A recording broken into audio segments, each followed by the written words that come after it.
What is going on, everybody? Hope everybody's having an excellent day. Today, we're going to go over the definition and understanding of what Greeks are and why we use them and how do we use them. With that being said, Greeks are found whenever it comes to trading options. We'll look at Robinhood, for example. We see that this is currently a strike price of $5, and we see this is right here, the Greeks, and then we see all the Greeks that are important. I usually just use these four right here: delta, gamma, theta, and vega. All right. So, with that being said, I like to use Investopedia as the basic definition. I like to give real life examples so it's a better understanding and you're not just reading it from a book, because I don't know about you guys, but to me, I can't just read a book and perfect anything.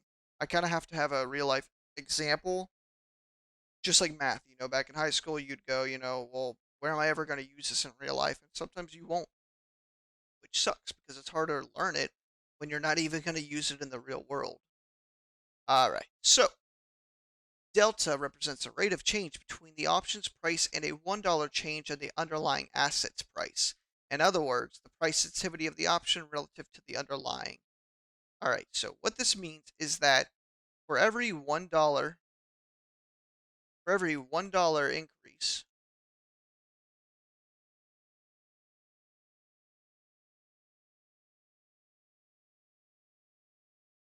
delta will add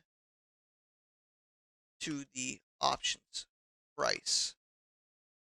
We're going to look at a real life example here.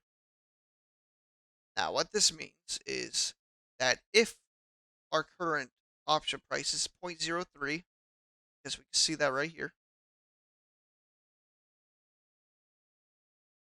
and if this option was to jump from $2.78 up to $3.78, we would add this delta. By the way, everybody, we're going to be rounding numbers all day today, and just to get a good understanding, I'm not going to be doing all these like 0.0759. I'm not doing that. All right, so we're going to look at 0.07 of a delta, as we see right here. I'm going to highlight it. Meaning that if this option was to increase by $1, the new value, theoretically, would be 10 cents value. So if you were to buy one of these, it would cost you $3. If you were to sell it at 10 cents, you would have a revenue of $10 and a profit of $7. That is delta. Now, we're going to look at gamma. Gamma here is a little tricky one, and it's pretty quick though to understand it once you get a good definition of it. Gamma right here will change the delta's price for every $1 increase. Meaning, if the delta is currently 0.07 and the gamma is 0.14, this would leave us with 0.21.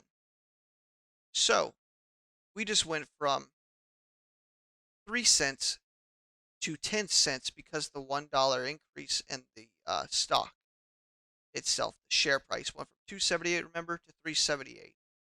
So, the new options price is still 10 cents, but what happens if this option was to, or this stock was to increase by $2 instead of $1?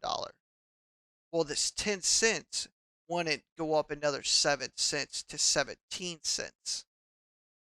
What would happen is we would take this new delta that we have here and we would add it to the 10 cents, which would give us 31 cents. So for a $2 increase, theoretically, we would have 31 cents. Normally people think, okay, delta, 7 cents, increased by $2, I will make a profit of, okay, 7.14, and then 3, that's going to be 17 cents. Well, reality, no, it would be 31 cents, theoretically. And I keep saying theoretically, and there's a reason behind it. And we're going to learn that as we go down the line with theta and vega, because these have very, very big roles.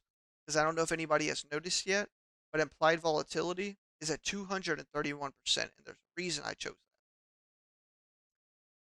So, after saying that, we're going to go ahead and look at theta. What is theta and what does it represent? Theta represents the decrease in value of an option's price per day. So, if this was to increase tomorrow by $2 we were talking about, now we're going to stick with $2 now. Keep that in mind. If this was to increase by $2, we would have 31 cents, right? But we're going to round that 0.008 to 0.01 negative.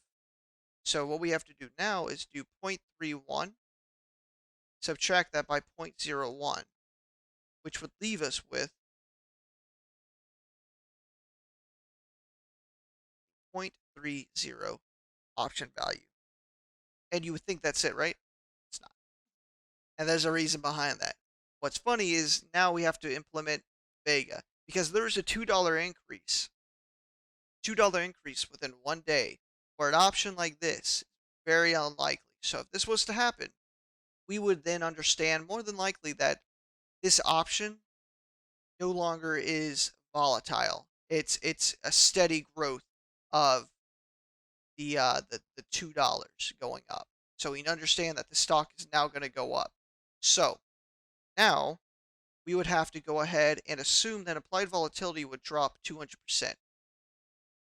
And I think 200% would be realistic because 231% is pretty unrealistic. It's outrageous, it's huge. So what we would do is, in this scenario, we're assuming that implied volatility is now at 31 cents tomorrow because we jumped up $2, remember? So we would then take the 200% that was taken away whenever it dropped from 231 to 31%. And we would multiply that by the 0.0006, and this is a Vega. So then we would have to subtract the 0.006 times the 200%, which would be a 12 cent decrease in value of this option.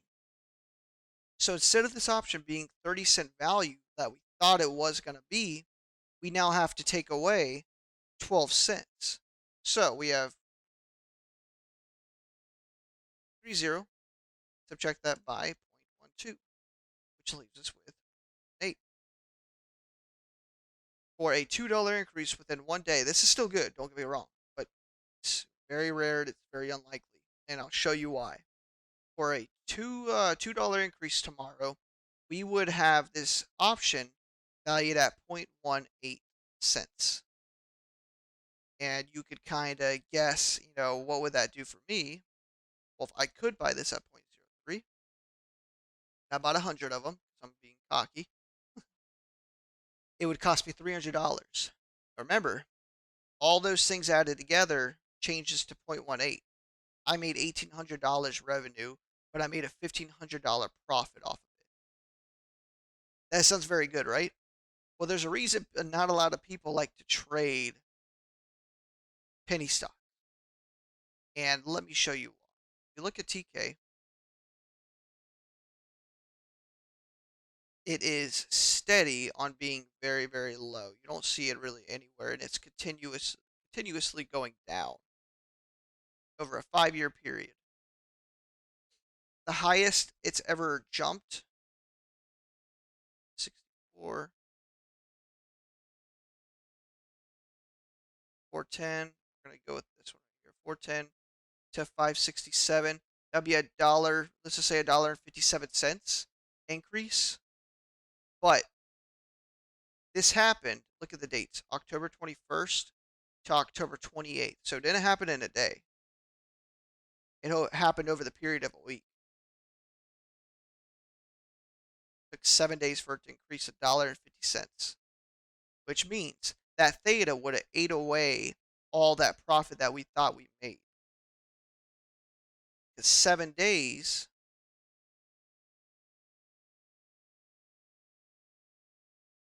we have to take away the theta of 0.01 every single day, 7 days straight, which means that we still made profit, technically, right? Um, let's just round that $1.50 maximum profit in a 7-day period to $2.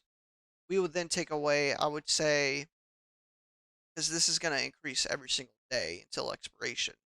But we're going to stick with the theta that it is currently, and we're going to say it would decrease by 0.07 of the 18 cents we were at. So now we're left with 11-cent value, which is still okay. It's like a $700 or $800, yeah, $800 profit. So in total, delta, gamma, theta, vega have a very, very big role in the options value. It may seem like a very good deal because it's valued at 3 cents, but if you're not paying attention to small things like this, the implied volatility, you can get screwed very, very easily whenever it comes to trading options. I hope this clarified and kind of cleared up a bunch of questions you all had about options in case you were still confused about them. I am going to link this website in the description below.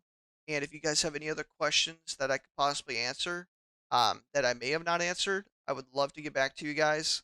So besides that, everything else is done. Again, if you guys aren't, subscribe down in the bottom right and make sure you like the video. And one more time, if you guys have any questions, I am more than happy to answer them. So leave them down in the comments. Hope you guys have a great night.